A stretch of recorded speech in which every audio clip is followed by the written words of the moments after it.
Yes, good afternoon to all of you. Now we have to start this chapter infrastructure because our syllabus it is very lengthy and remaining too much. So this infrastructure we will read in the online sessions only.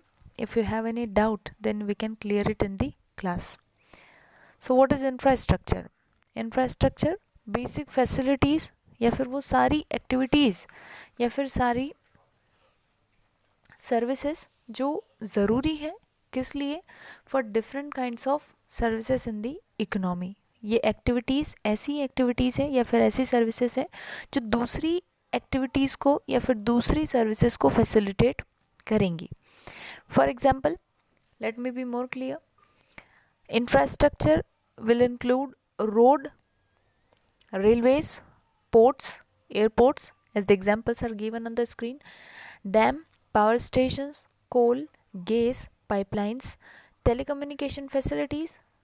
इनके साथ ही educational system में जो schools and colleges है उन्हें include किया जाता है. When we are talking about health, then health system में hospitals, doctors, nursing facilities. Sanitary system में safe drinking water and proper access to the sanitation facilities. और मॉनेटरी सिस्टम में bank, insurance and other financial institution.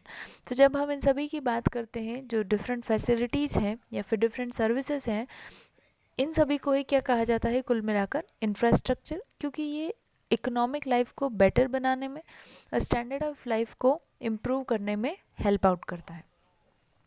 Now the meaning has been written, all such activities and services and facilities which are needed. क्यों ज़रूरी है? To provide different kinds of services in the economy. क्योंकि आप दूसरी services provide करना चाहते हैं तो ये बेसिक सर्विसेज हैं actually. Okay, now there are two types of infrastructure. That is economic infrastructure. इसमें जो इंक्लूड किया जाएगा वो किया जाएगा energy, transportation and communication. Economic infrastructure, why it is important? It is important to promote the economic activities, that is production and trade of goods and services. Next is social infrastructure. इसमें जो social requirement है that is education, health and housing. Now social infrastructure consists of provision all those services which improve the quality of human resource. That means कि social infrastructure में हम वो सारी facilities या फिर उन सभी इंफ्रास्ट्रक्चर को इंक्लूड करेंगे जो लोगों की लाइफ को बेहतर बनाने में कहीं ना कहीं हेल्पफुल है, जैसे कि एजुकेशन और हेल्थ और housing. Okay, and the next is importance of infrastructure. We are going somewhat fast but you have to read it once, read out the chapter once, and you have any doubt then you can ask me in the class. Okay, now we are moving toward the importance of infrastructure. So here I have not written the things but I have taken the picture of the importance. So the first importance is facilitates functioning of the economy. तो economy में है तीन sector, agriculture, industry और service sector. अगर तीनों sector में infrastructure better है तो वहाँ पर प्रोडक्शन ज़्यादा अच्छे तरीके से हो सकता है, ज़्यादा स्पीडी प्रोडक्शन हो सकता है, क्योंकि आपके पास हर एक फैसिलिटी है. You have the transportation, you have the communication facility. तो ये जो फैसिलिटीज़ है यही क्या है? इंफ्रास्ट्रक्चर है. तो facilitate the functioning of economy, कि इन तीनों सेक्टर को ये हेल्प आउट करता है. जो ये तीनों सेक्टर हैं ये मिलकर ही इकोनॉमी बनाते हैं. तो अगर इन तीनों सेक्टर को फैसिलिटेट करता है तो कुल मिलाकर ये ओवरऑल इकोनॉमी की फंक्शनिंग को इम्प्रूव करता है. Okay, the next is agricultural development. Agriculture में आपको फर्टिलाइजर्स की रिक्वायरमेंट है, इरिगेशन फैसिलिटीज़ की रिक्वायरमेंट है. ठीक है, तो जो इलेक्ट्रिसिटी है उसे भी इंफ्रास्ट्रक्चर में इंक्लूड किया गया है. ठीक है, आपने पढ़ा है, here it is given in the example, see power stations. Here it is given power stations. तो यहाँ पर इन्होंने बात की है इलेक्ट्रिसिटी की. ठीक है, अब आपको जो आपका एग्रीकल्चरल प्रोड्यूस है उसे एक प्लेस से दूसरे प्लेस तक जब मूव करना है तो you will need the infrastructural facilities like road, railways या फिर शिपिंग. तो अगर इंफ्रास्ट्रक्चरल फैसिलिटीज़ बेटर है, इंफ्रास्ट्रक्चर है, तभी एग्रीकल्चरल डेवलपमेंट पॉसिबल है, अदरवाइज वो एक स्टीडी कंडीशन में रहेगा। जितना बेहतर इंफ्रास्ट्रक्चर होगा उतना बेहतर एग्रीकल्चरल प्रोड्यूस होगा और उतना ज़्यादा डेवलपमेंट होगा। Next is third, that is economic development.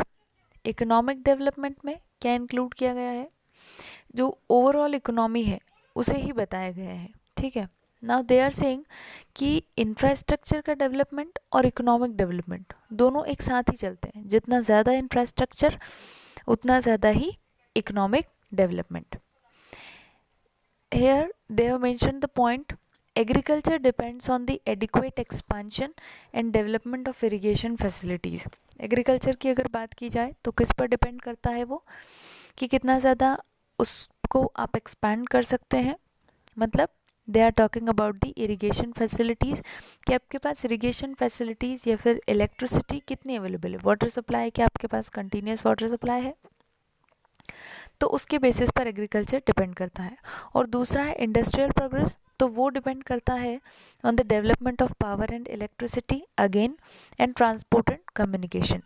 तो इकोनॉमिक क्या है, economy again it is a combination of 3 sector, there is agriculture, industry and service.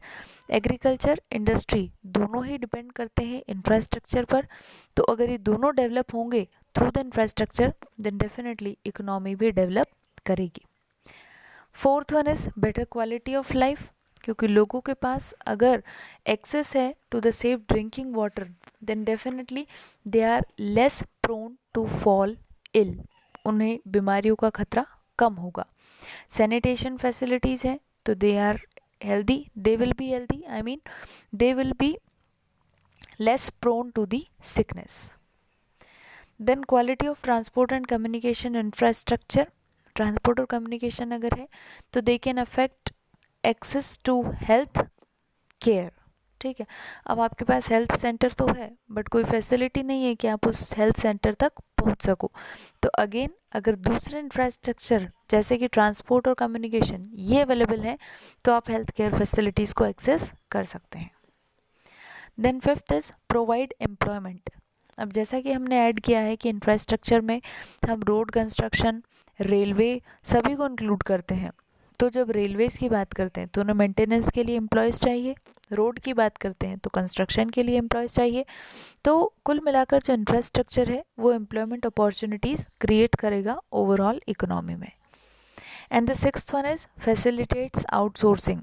Outsourcing भी यहाँ पर की जाएगी, क्यों, क्योंकि बेसिक सपोज कम्युनिकेशन की हम बात करें फिर टेलीकॉम सेक्टर की हम बात करें तो यहाँ पर बीपीओ बहुत ज़्यादा फॉलो किया जाता है, that is business process outsourcing.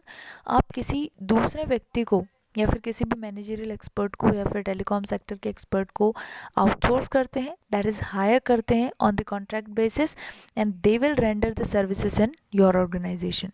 तो इंफ्रास्ट्रक्चर अगर आप बेटर करना चाहते हैं तो ये कहीं ना कहीं आउटसोर्सिंग को भी डेवलप करेगा।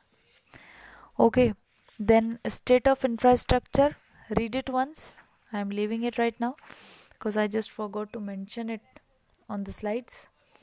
Now this energy is omitted, so you have to read just regarding health.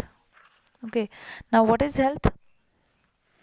तो हेल्थ ऐसी कंडीशन जहाँ पर आप फिजिकली, मेंटली और सोशली फिट हैं, okay, and not merely the absence of disease. ऐसा नहीं है कि आप अगर बीमार नहीं है तो आप हेल्दी है, बट क्या कंडीशन होना चाहिए कि आप मेंटली, फिजिकली और सोशली हेल्दी हैं, socially fit, socially wellbeing, okay, तो वो कंडीशन होगी हेल्थ की। नाउ हेल्थ के बारे में अगर कुछ बात की जाए तो they are mentioning health is a holistic process. Holistic मतलब कंटिन्यूस प्रोसेस है जो ओवरऑल ग्रोथ और डेवलपमेंट को बताती है किसी भी नेशन का, ठीक है। देन अगर हेल्थ अच्छी है किसी भी एम्प्लॉय की या फिर किसी भी पर्सन की या इंडिविजुअल की हेल्थ अगर अच्छी है तो डेफिनेटली उसकी एफिशिएंसी और उसकी प्रोडक्टिविटी ज़्यादा होगी। एक हेल्दी पर्सन का जो वर्क कंडीशन है या फिर वर्क एफिशिएंसी वो ज़्यादा होगा in comparison to the unhealthy people. इसलिए हेल्थ काफ़ी ज़रूरी है लोगों के लिए। हेल्थ नहीं, that is to being healthy, it is very important for everyone. अब ये जो ड्यूटी है कि हेल्थ फैसिलिटीज़ या फिर हेल्थ इंफ्रास्ट्रक्चर प्रॉपरली अवेलेबल हो, तो ये किसकी ड्यूटी है? गवर्नमेंट की। अब गवर्नमेंट क्या कर सकती है? वो ज़्यादा से ज़्यादा जो हेल्थ इंफ्रास्ट्रक्चर है, हेल्थ इंफ्रास्ट्रक्चर में क्या इंक्लूड किया गया है?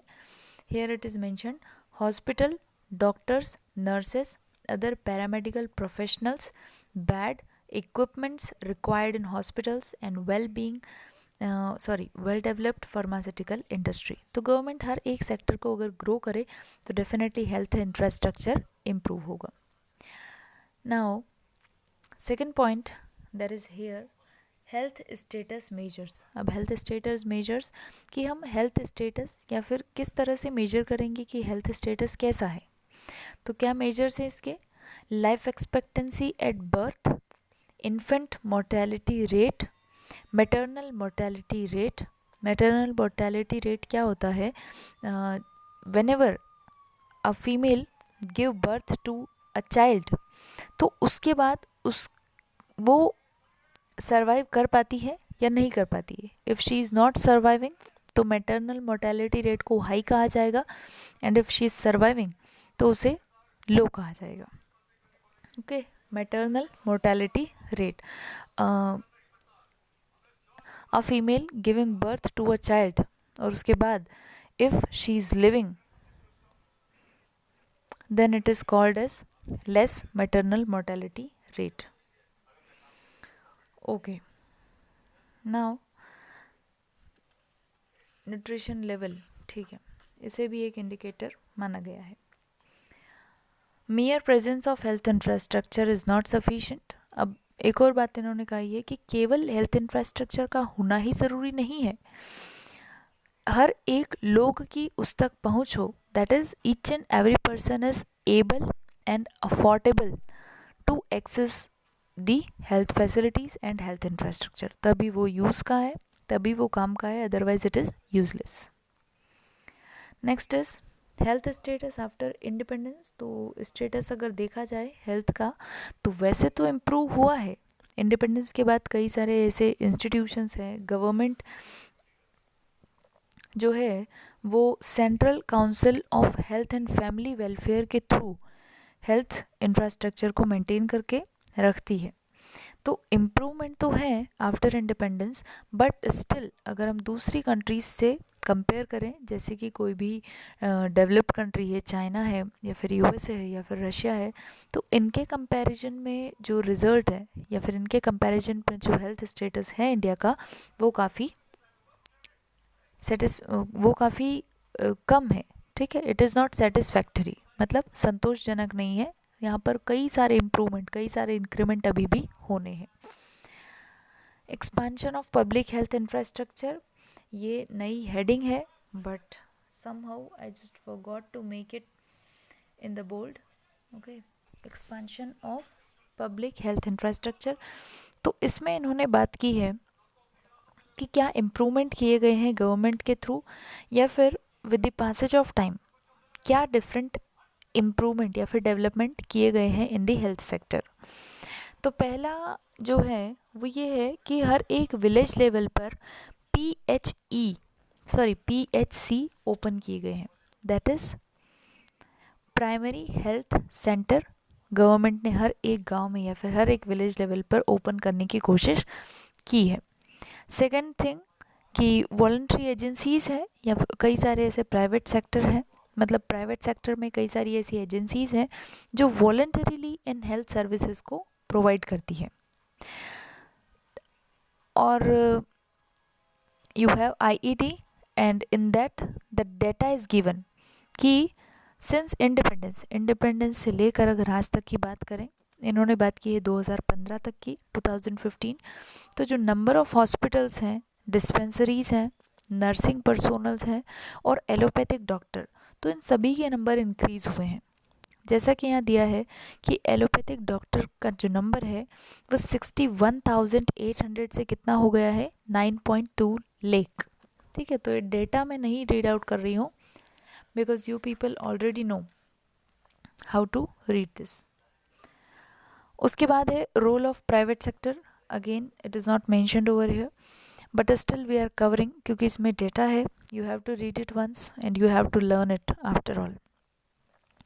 रोल ऑफ प्राइवेट सेक्टर में इन्होंने बताया है कि गवर्नमेंट जो है वो अपना रोल प्ले करती है, गवर्नमेंट का रोल बहुत ज़्यादा इंपॉर्टेंट है, बट स्टिल जो प्राइवेट सेक्टर है वो भी एक मेजर लीडर की तरह यहाँ पर काम करती है. डेटा कहते हैं कि 70% हॉस्पिटल्स इंडिया में जो है वो प्राइवेट सेक्टर रन करता है. Private sector nearly 2/5 of beds, 2/5 of the bed facility जो अवेल करवाता है वो प्राइवेट सेक्टर ही करवाता है. 60% डिस्पेंसरीज किसकी है? प्राइवेट सेक्टर की है. तो इस तरह से प्राइवेट सेक्टर का जो कंट्रीब्यूशन है टुवर्ड द हेल्थ सेक्टर वो काफ़ी इम्पॉर्टेंट है, काफ़ी सिग्निफिकेंट है, बट स्टिल गवर्नमेंट का रोल यहाँ पर फिर भी ज़रूरी है, क्योंकि private sector if they are providing you the better services then definitely they are charging the higher prices. तो गवर्नमेंट ज़रूरी है, क्योंकि पुअर पीपल जो है दे बेसिकली एक्सेस गवर्नमेंट, क्योंकि वो कम रेट में क्वालिटी फैसिलिटीज़ अवेलेबल करवाती हैं. Okay, then the remaining chapter we will cover later on. This is it for today. Thank you for whosoever is listening, and ask me if you have any doubt. Okay, have a good day.